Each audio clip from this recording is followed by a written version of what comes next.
અમારી સાથે જોડાય છે કોંગ્રેસના પ્રવક્તા પાર્થિભાઈ, આ શું થઈ રહ્યું છે? જે વિડીયો સામે આવ્યો છે એમાં વિડીયોના આધારે ભારતીય જનતા પાર્ટી અને ગૃહ રાજ્યમંત્રી કહી રહ્યા છે કે કોંગ્રેસની જે માનસિકતા છે દલિત વિરોધી છે.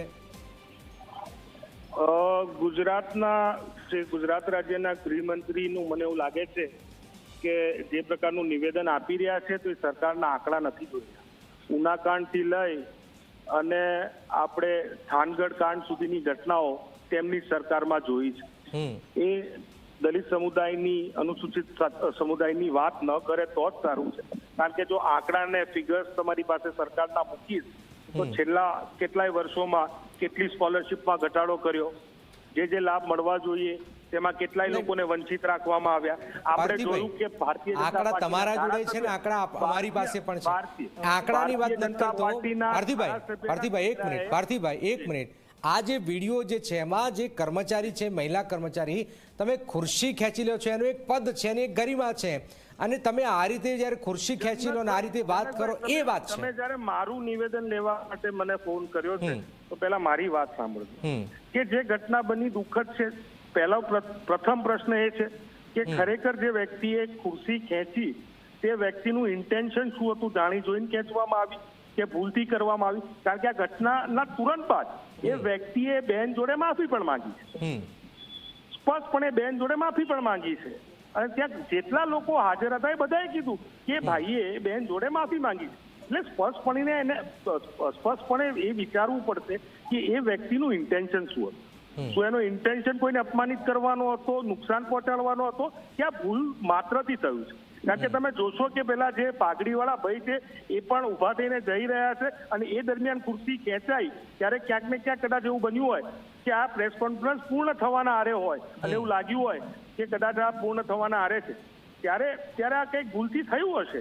હું ઘટના નથી બની એવું નથી કહેતો, હું ઢાક પીછોડો કરવાનો પ્રયત્ન નથી કરી રહ્યો, પણ સ્પષ્ટપણે આ ઘટનાને સીધા જાતિવાદ જોડે જોડવાનું કામ પણ યોગ્ય નથી જ્યાં સુધી તમે એ વ્યક્તિના ઇન્ટેન્શન ક્લિયર ના હોય ત્યાં સુધી. સામાન્ય નેતાએ નથી વાત કરી, આ ગૃહ રાજ્યમંત્રીએ ટ્વીટ કરીને વાત કરી છે. હું આપને એ જ કહું છું કે ગૃહ રાજ્યમંત્રીએ વિચારવું પડે કે આ પ્રકારની ઘટનાને શું એ વ્યક્તિને ખબર હતી કે અધિકારી કયા જ્ઞાતિના?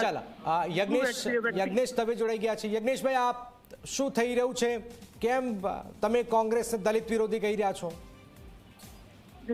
એક મહિલા છે અને દલિત છે અને અધિકારી પણ છે, કર્મચારી છે, પણ એની જયારે બેસવા જાય ખુરશી ખેંચી લેવી અને એને પાડી દેવી, એટલે આ એક મહિલા વિરોધી માનસિકતા છે. અને જે કાસ્ટના છે કાસ્ટ વિરોધી પણ માનસિકતા છે એવું સ્પષ્ટ થયા અને એ અંગેની ફરિયાદ પણ નોંધાઈ ગઈ છે. એટલે એમાં કોઈ બીજો કોઈ ખુલાસો આપવાની જરૂર નથી, કારણ કે જો ગુનો બન્યો હશે ને એવું થયું હોય તો જ ફરિયાદ નોંધાઈ હોય, બાકી ફરિયાદ તો ના નોંધાય. જી. અને આ પાર્થિભાઈ તો કંઈક અલગ વાત કહી રહ્યા છે કે તમે વિરોધી છો, આખી ઘટના પૂરી થઈ ગઈ છે, માફી મંગાઈ ચૂકી છે એમ કે છે. પાર્થિભાઈ જે વાત કરે, બાકી જે ઘટના છે અને વિડીયો છે બધા લોકો સ્પષ્ટ દેખી રહ્યા છે. એટલે કોંગ્રેસના જે બચાવ કરવો હોય, જે બચાવ કરવો હોય કરી શકતા હોય છે, બરાબર, પણ આ એમનો બચાવ જે ખરો એવું સ્પષ્ટ કહી આપે છે કે એમના જે ધારાસભ્ય હતા અને ધારાસભ્યની જોડે જે સાહિર કે જે હતા એને જે આ માનસિકતાથી જે ખુરશી ખેંચીને જે કર્યું એને સમર્થન આપી રહ્યા છે. પાર્થિભાઈ, માનસિકતા કોની ક્ષતિ થઈ રહી છે એમાં? મને એમ કહો કે આજે નિવેદન આપવા માટે જયારે ભાજપના પ્રવક્તા બહાર આવ્યા ત્યારે ઓલા જુનાગઢના દીકરા જોડે ભાજપના એક નેતાના દીકરાએ જે વ્યવહાર કર્યો હતો ત્યારે મારા ભાઈ યજ્ઞેશભાઈને યાદ નહોતું આવ્યું, આ ગૃહ રાજ્ય મંત્રીને યાદ નહોતું, ત્યારે કેમ ચૂપ હતા, ત્યારે કેમ નહોતું નિવેદન અપાયું? ઉનાકાંડ થયું અને ઉનાકાંડથી લઈ અને થાનગઢ વાળું કાંડ થયું ત્યારે ગરીબ દલિતોને છાતીએ ગોળી મારવાનો પ્રયત્ન કર્યો ને લોકોએ જીવ ગુમાવ્યા, ત્યારે એમને યાદ નહોતું આવ્યું? એટલે આ બે મોઢાની વાતો ભારતીય જનતા પાર્ટી ન કરે. જે મનુસ્મૃતિની માનસિકતામાં જીવવાવાળા લોકો છે, મનુસ્મૃતિને જાણે સંવિધાનની જગ્યાએ લાગુ કરવાની વાત કરવા વાળા લોકો છે, એ લોકો તો આ પ્રકારની વાતો ન જ કરે તો સારું. સ્પષ્ટપણે હું કહું છું કે આ ઘટનાક્રમમાં જો એ વ્યક્તિનો ઇન્ટેન્શન ખોટો હોય તો કાયદાકીય રીતે જે પણ પગલાં લેવાવા જોઈએ લેવાવા જોઈએ, એવું માનું છું સ્પષ્ટ. પણ જો એનો ઇન્ટેન્શન ખોટો ના હોય, એને માફી પણ માંગી લીધી હોય તો કોઈ પણ પ્રકારે એને દબાવવા ડરાવવાનો પ્રયત્ન પણ ન કરવો જોઈએ.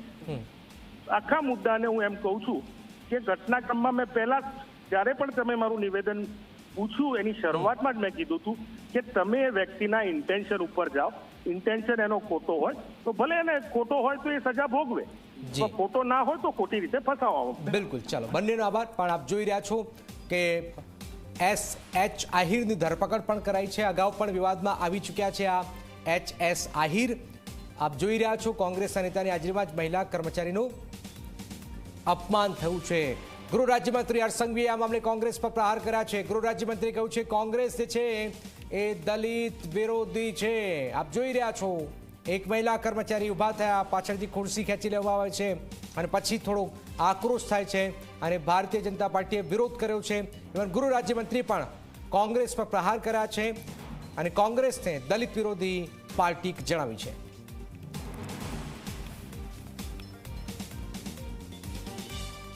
શું છે આખો મામલો? જરા કચ્છમાં આઈબીના મહિલા કર્મચારીને અપમાનનો આક્ષેપ થયો. કોંગ્રેસના નેતાની હાજરીમાં જ આઈબીના મહિલા કર્મચારીનું અપમાન થયું. મહિલા કર્મચારીની ખુરશી ખેંચી લેતા જ ભારે હોબાળો મચી ગયો. આપ જોઈ રહ્યા છો